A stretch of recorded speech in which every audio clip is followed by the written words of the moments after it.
Good afternoon. I'm Brenda Schroeb, a worship associate here at Community Church, and I welcome you on behalf of our ministry team, our staff, and our lay leaders. It's good to be together, both in person and online. Community Church is a multiracial, multicultural, multi-generational congregation with a vision and commitment to a world grounded in equity and inclusion. With me today is Jerry Brown, our Director of Music, our talented choir, Reverend Jude Geiger, our Minister for Community Engagement, and Reverend Peggy Clark, our Senior Minister. Darnell White, our musician in residence, is on a national tour and will return to us in December. Community Church is in transition. We have sold our church building and are in the process of finding another in this neighborhood. We are guests here at the Church of the Incarnation in the meantime, for which we are grateful, even if this beautiful space isn't perfectly reflective of our theology. Children are always welcome during worship. Feel free to move around the space or to move back and forth to join programming happening in the loft. The sound of babies crying or children fidgeting is a beautiful part of being in community. Masks are optional, but encouraged. We ask that everyone is respectful of each other's decisions and need for personal space. Today's service is part of This We Believe series, and today's topic is God and prayer. Please rise in body or spirit, and let's sing together our opening hymn, Gather the Spirit, in the great hymnal number 347.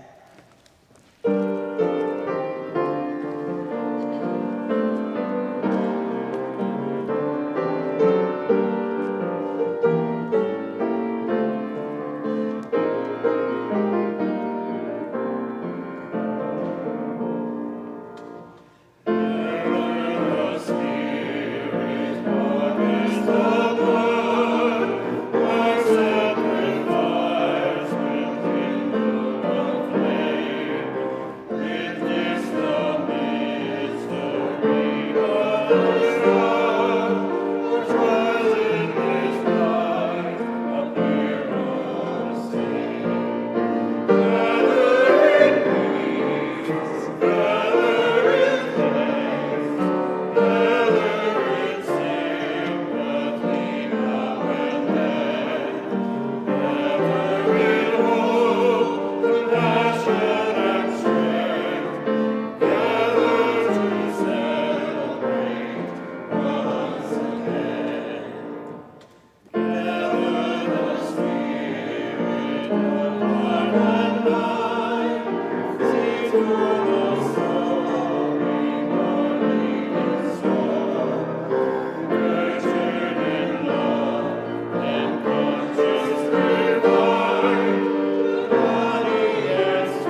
afternoon.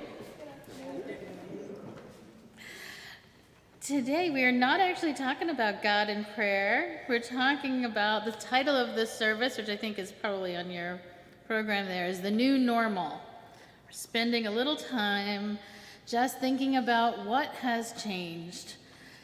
2.5 years later, what is the American society looking like right now? So let's begin. We gather today in memory of all who have gone before us. We gather today in gratitude for all of those here with us. We gather today in hope for all we will create for those after us. Come, let us worship. Let us live in community together. Please rise in body or in spirit. We're going to light our chalice and we'll begin by singing.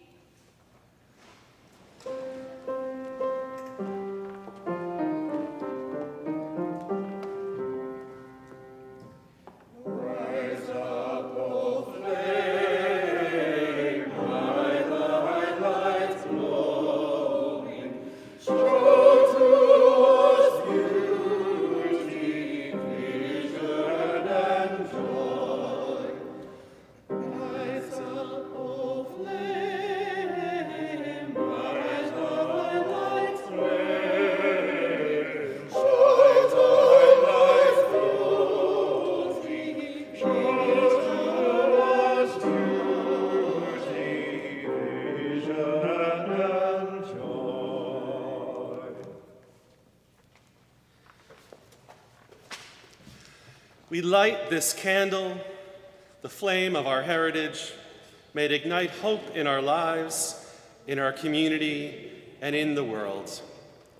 I invite you to join with me in the unison affirmation, as in your order of service. Unto the Church Universal, which is the depository of all ancient wisdom and the school of all modern thought, which recognizes in all prophets a harmony, in all scriptures a unity, and through all dispensations a continuity, which abjures all that separates and divides and always magnifies humanity and peace, which seeks truth in freedom, justice in love, and individual discipline in social duty, and which shall make of all persons one beloved community.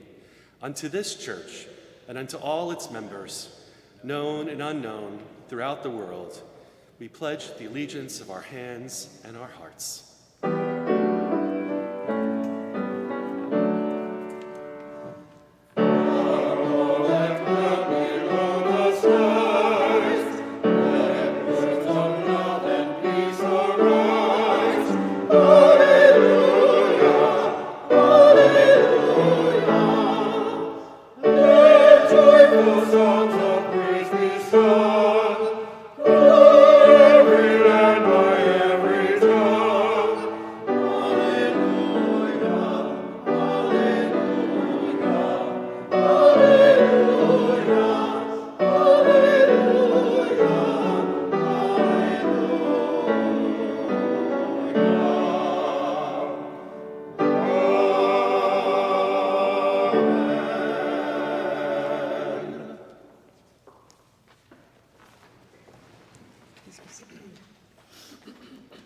Please join me with our land acknowledgement. We are gathered on the unceded land of the Lenape peoples. We acknowledge the Lenape community, their elders both past and present, as well as future generations. This acknowledgement demonstrates a commitment to beginning the process of working to dismantle the ongoing legacies of settler colonialism. And now it's time to greet your neighbor. Hello, neighbors. Afternoon,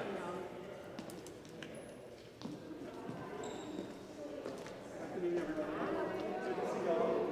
Good to see you. The rest of the day. That's right.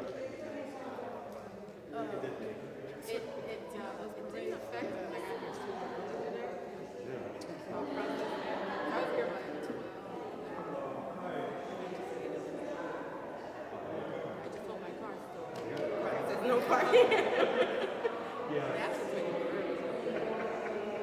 Yeah, I'm not sure if I'm legally convinced by that. Yeah, makes sense. It's like a no parking on our street. Yeah. But everyone's parking. Yeah, everyone's parked there, and I asked them.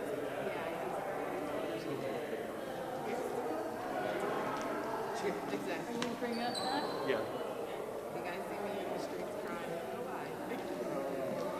Good afternoon, everyone. I invite you to find your seats as you feel called.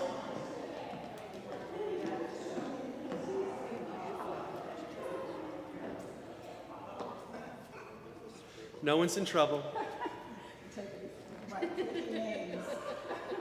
I am just counting who's still standing, that's all. Join with me at a time of centering and silence.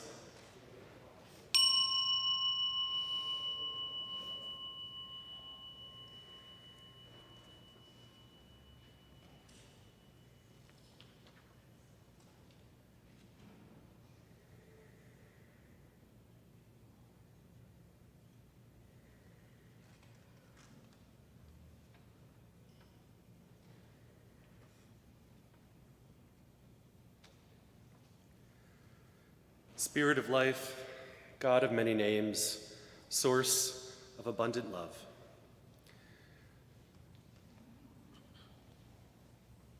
We pause before the end of summer and the birth of autumn. In our city of stone and metal, we sometimes miss the constant little changes that lead us toward the more profound. Help us to slow our pace long enough to feel the cooling of the air, to greet the changing colors, and to say goodbye to the robins. So too in our stories, we often forget that our lives are not as constant as they seem. Our children are slowly growing. Our classes will begin and end semester after semester. Our employment will not last forever. We will find that next job. We are aging. Remind us to honor what is passing before us, to love what is with us right now as best we can, and to keep hope alive in our hearts for the days ahead, what they have in store.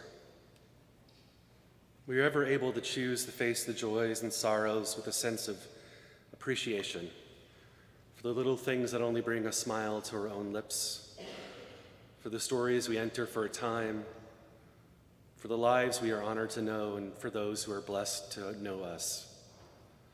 Mother of hope, bless us now with an openness to what's to come. Soften our hearts before the everyday compassion we witness, for the small daily acts of kindness we give freely, for the warmth we show when the awkward smile is all we can give. The act of living is a miracle we can never fully explain, only a gift we are given, a gift we are blessed to share as wide as we can. We hold in our hearts this hour the people of Florida, most harshly impacted by Hurricane Ian. May our nation come together to help those in need. And may we figure out ways in our global story to change our practices that have contributed to storm after storm. Amen, and blessed be.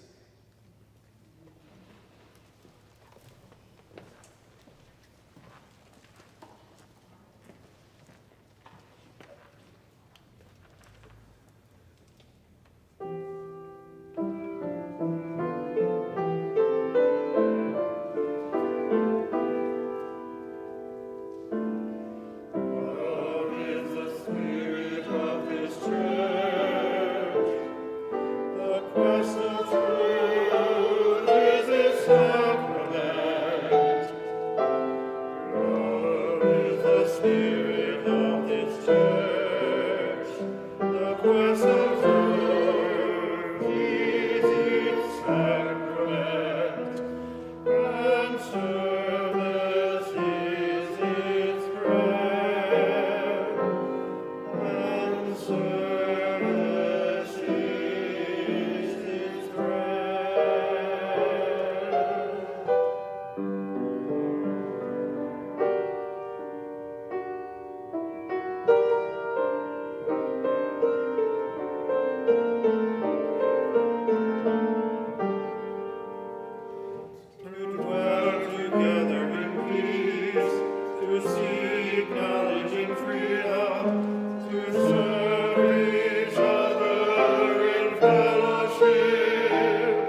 Today's reading is by Sekou Andrews, the spoken word artist. All inspiration really is a peephole into possibility. There is a wall, and then suddenly something shakes it, disrupts it, and there's a crack that appears, and you can see something on the other side. And there is a power to simply being able to say, I see it. Our musical response is in the Teal hymnal, Freedom is Coming, number 1035.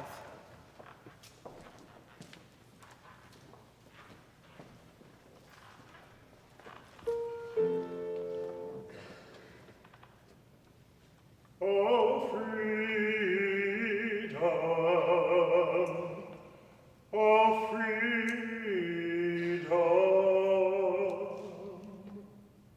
oh, freedom, freedom is coming, oh, freedom, freedom is coming, freedom is coming, freedom is coming, oh, yes,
In the middle of March 2020, New York moved indoors.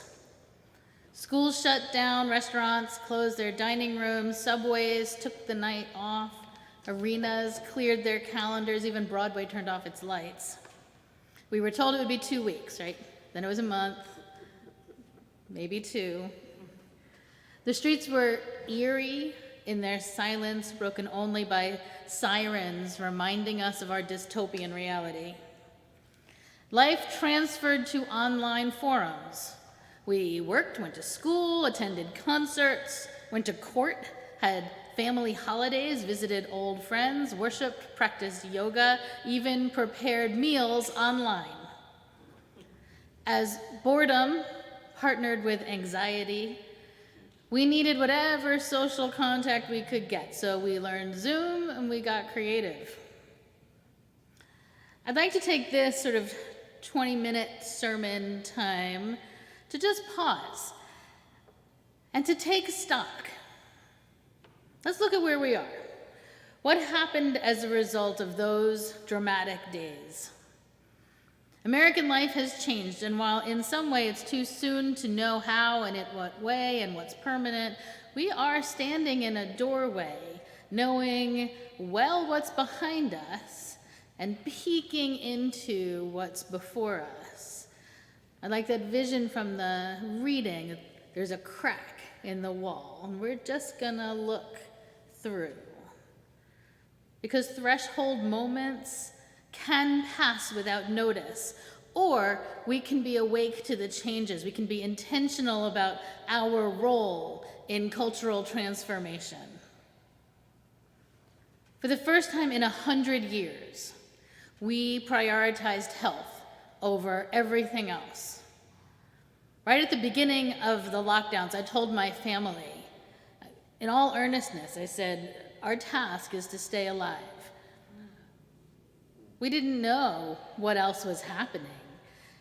That was all we had to do. Let's just focus on staying alive. And we weren't the only ones who had that goal. All of New York, most of the country, and most countries on the planet did the same. Policies shifted to accommodate that one goal: stay alive. A moratorium on rent, federal grants to prevent paycheck disruption, the child tax credit, and major interruptions in transportation were all designed to keep people safe, ranking health over the economy. As much as we say that health is the most important thing, this is the first time in any of our lifetimes when our culture reflected that adage. That line is said as a reminder in a world where money is in fact first priority, no matter how much we say otherwise. We've set it up so most people can't even access health care if they don't have a job. But there we were, living into our stated values, supporting people's health, keeping people safe, and we were moving financial mountains to do it. 2.5 years later, we're shifting back into something resembling normal. We're eating out, going to the theater, celebrating birthdays, shopping for clothes. We're doing so many of the things we used to do, but the world feels different. Jill and I were just saying before that something is off. It's like the rhythm of the city, the heartbeat that was always here, it's just off. I think we're getting our bearings. We're trying to catch our collective breath. We know something has changed. It could be years, even decades, before we take stock fully. We've experienced collective trauma, both in the massive loss of life and in the destabilization of social systems and cultural assumptions. If history can be our teacher, it's too soon to know the implications exactly, but we can certainly get a sense of what might be to come. The Great Depression brought us both FDR and Hitler. We again see these dueling ideologies gaining traction. On the one hand, we're calling for social programs to meet our current needs, from massive vaccine rollouts to student debt relief to a shoring up of our infrastructure to the largest climate action ever attempted by our government. On the other hand, we've become hyper-polarized. We've decreased human rights, weakened our democracy, limited access to voting booths, we're confusing propaganda with news, and we're targeting immigrants, putting them on buses and planes in the way those deemed outsiders were once put on ships and eventually in boxcars. Both hope and hate are on the rise, and whether we want to admit it, whether we like it or not, that is true on both sides of the aisle. Americans want big, bold ideas, life-altering change. That seems universal. People are done. Something shifted, and we want something new. But what that means, what this new society should look like, is under dispute. Those are big things I think we can all really feel, we see, we in some way can't get away from. But there are some really subtle changes too. There's an increase in mental health issues, with depression leading the way. Concerns are so high, a panel of medical experts suggested that doctors screen children, teens, and now adults under the age of 65 for anxiety, which they say has reached extraordinary levels, fueling an ongoing mental health crisis they're saying will last for years. Divorce rates. First they went down, like 2020, 2021, they went down, and now they skyrocketed. And there are no definitive answers to why. Did couples stay together because of the pandemic? Did they find the slowing down of life gave them the time they needed to heal? Or was it just too difficult to find a second place to live? to sort of upend your life when everything else was upended? Are they divorcing now because circumstances are better for a split, or because all that time together made them face the realization that this is no longer working? Or did the drama of these last 2 years, the boredom, the depression, the isolation, the financial concerns, the loss of the village to take care of your children, did the unexpected anxiety and overnight social transformations prove too much, even for marriages that were once strong? We don't know. It's just a reality we're living into. On a quirkier note, people are opting for comfort in unexpected ways. A nation that valued the daily shower has downgraded personal hygiene. Here in Midtown, where jackets and ties have defined the landscape for 100 years, men are leaving suits at home, and women have thrown off their high heels. Scrunchies may never make their way back after Carrie Bradshaw declared that no New York woman would be caught dead outside her bathroom in one, but leggings, yoga pants, even sweatpants have found their way to New York City streets. And some of that has to do with people not working from work so much these days. Remote work was normalized nearly overnight. I mean, really, it was overnight, right? It was like a Sunday, and things were okay, and then on Monday, we were all working from home. Like, it was overnight. It happened on March 15th. That night, everything changed. Monday, everyone is home. Millions of people left and didn't come back to work.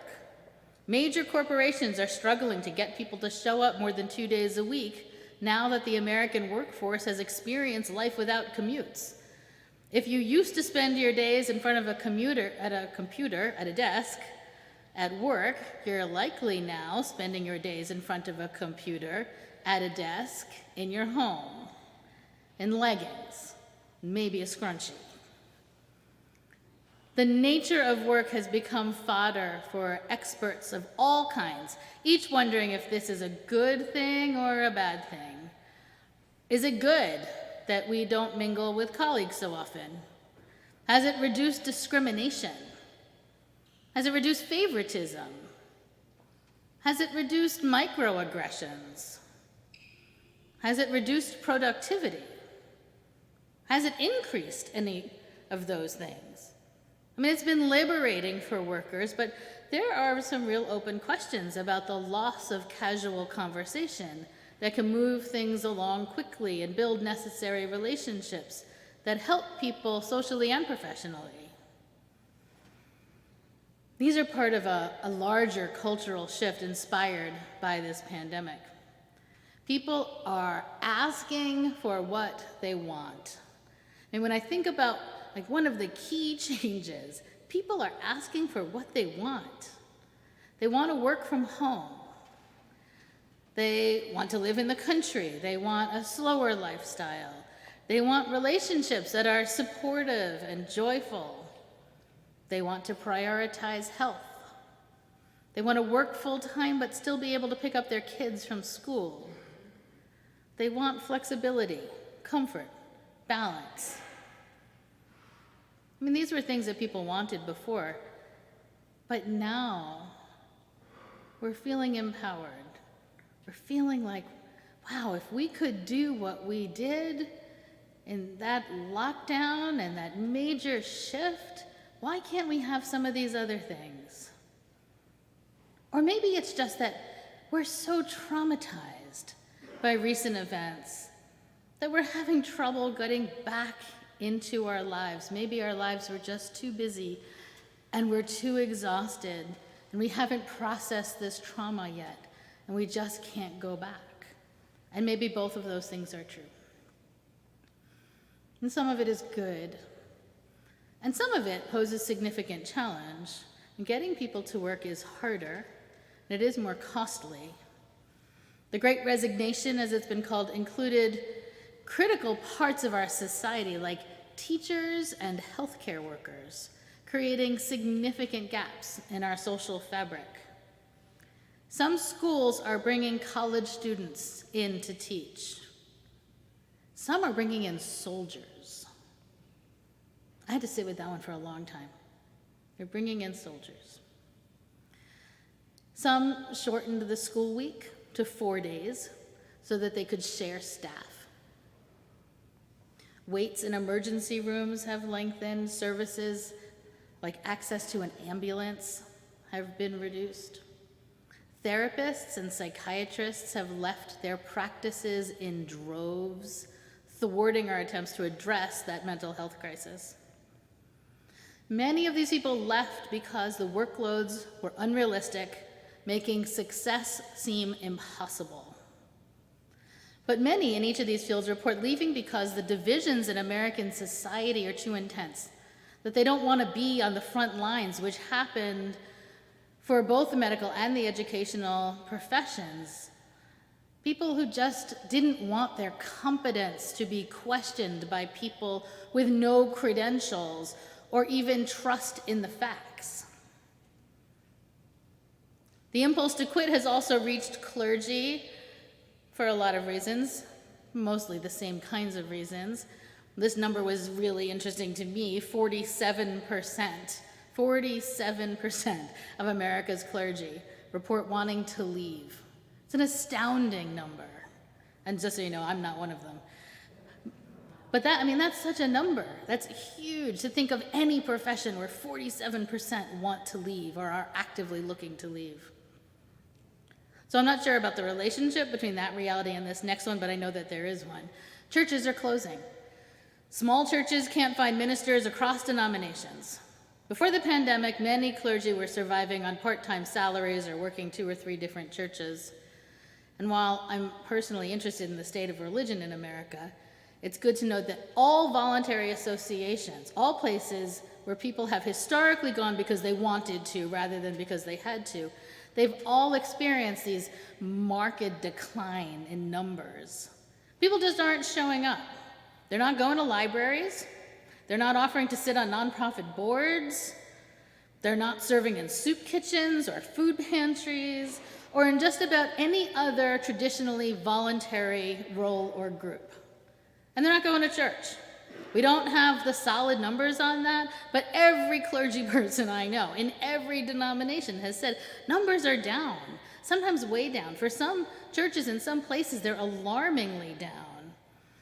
Staff positions are being cut across the board, which generally means a sign of decline and a move toward closure, which we're seeing also quickly nationally. The energy spikes around religion right now are in very conservative circles, where people are feeling empowered by the end of reproductive rights, the elimination of women's rights over our bodies, and a court poised to make equally radical decisions in this upcoming term. Having worked for decades for just that outcome, extremist right-wing churches are abuzz, and their rhetoric has become central to our political process and this upcoming election. So I don't have a crystal ball, and I can't really tell you what's next. And if we're looking through that crack in the wall, I don't know. Nobody knows. But I do have a sense of what we're going to need if we're going to move through.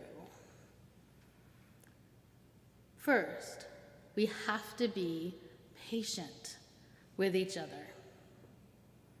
This comes up over and over, and it seems to be quite a challenge. So let me say this again. We have to be patient with each other. We have to remember compassion. When someone makes a mistake, when someone is late, when someone doesn't follow through, patience is going to serve all of us well. When someone is prioritizing their health or seeking balance in a way that doesn't align with your timeline, patience will be the lubricant or the healing balm we all need. Everything is changing. No one knows what to expect. No one knows what the new norms are. Deep breaths and a reminder that no one knows will serve us all as we move through this threshold. Next, institutions, and for our sake, religious institutions, need to get serious about who we are and why we exist. We've been resting on our laurels for decades. It's time for us to ask some really difficult questions of ourselves.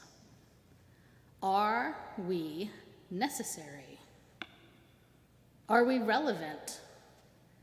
Do people living in this cultural moment require what we're offering?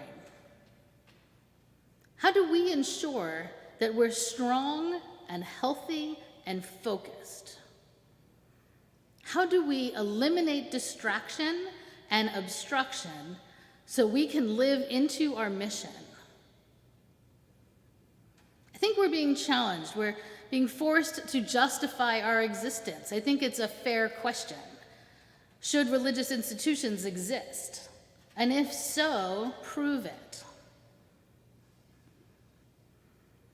Third, and this is related, progressives need to hone our message and get organized.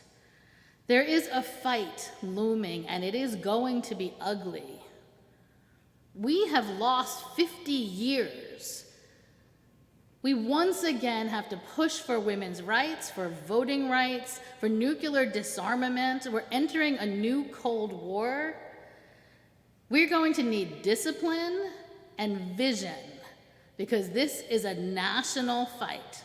And if we're honest, the global winds are pushing against us.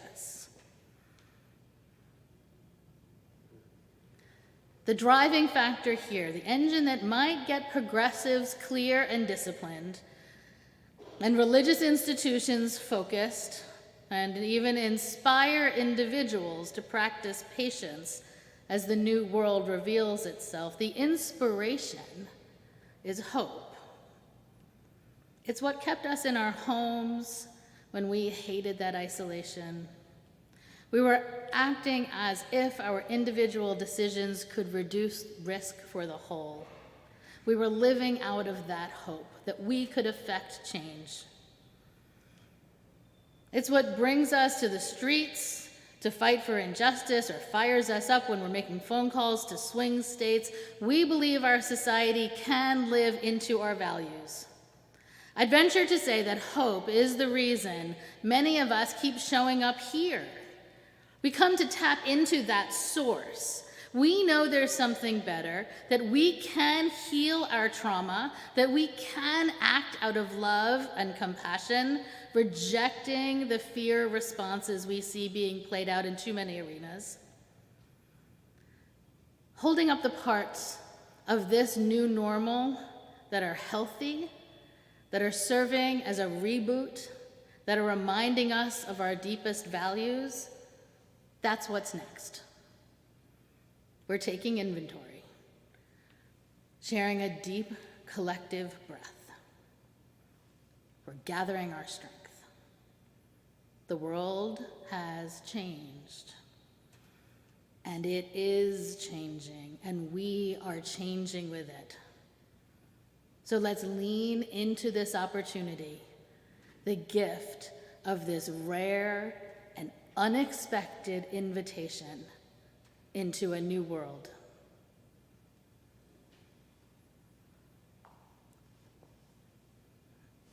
Please rise in body or in spirit. Let's sing together the Fire of Commitment. It's number 1028 in the teal hymnal.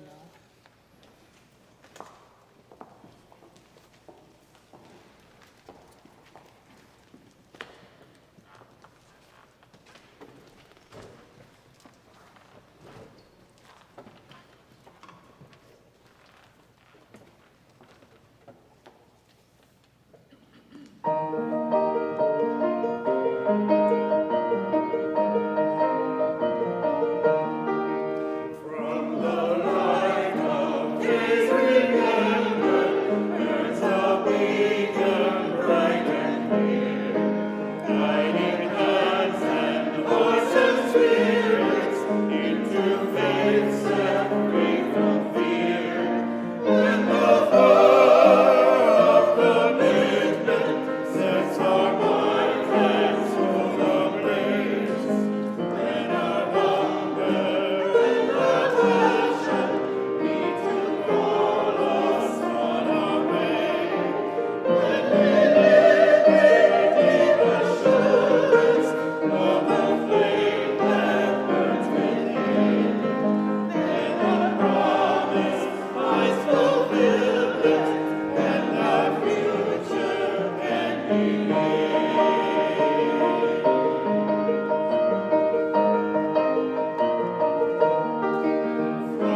Amen.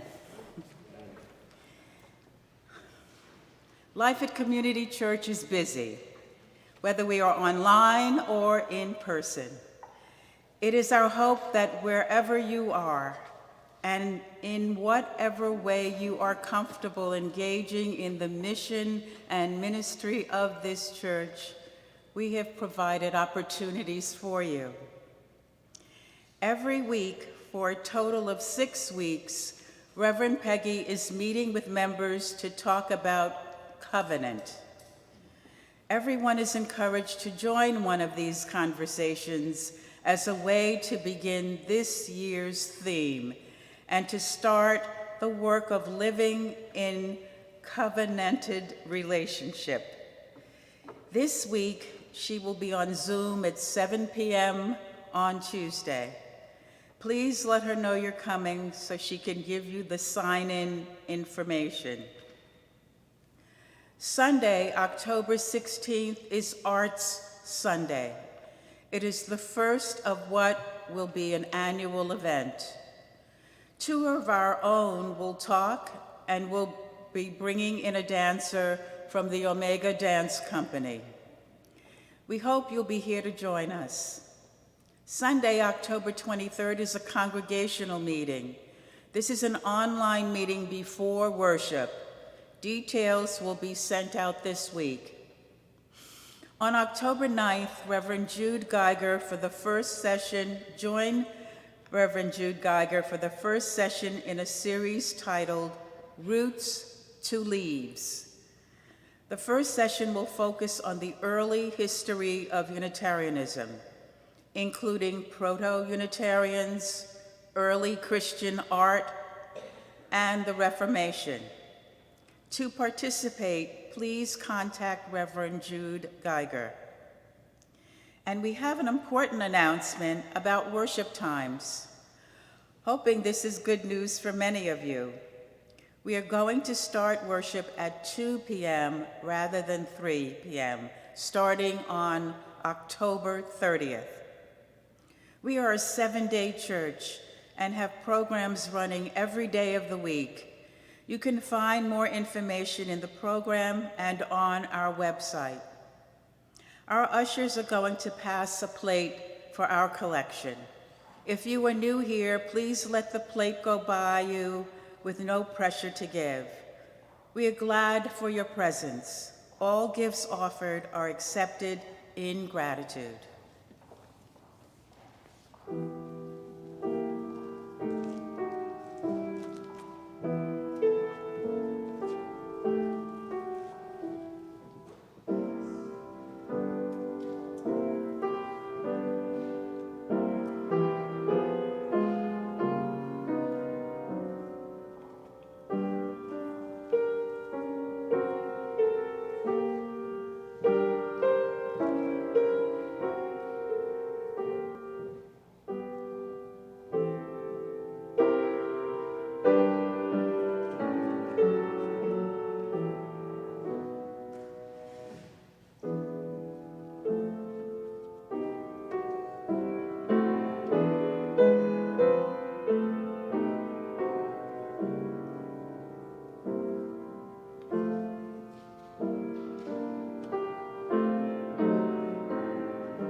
Let us together extinguish our chalice. The words are in your program. Knowing how quickly the flame of truth may be extinguished, how easily the chalice of fellowship broken, let us be vigilant in faith, keep peace in our hearts, and make care for one another the watchword of our lives together, so our light goes out everywhere into the world. Our light goes out everywhere into the world where healing and hope are needed. Let us go in peace to love and serve this world and one another. Amen.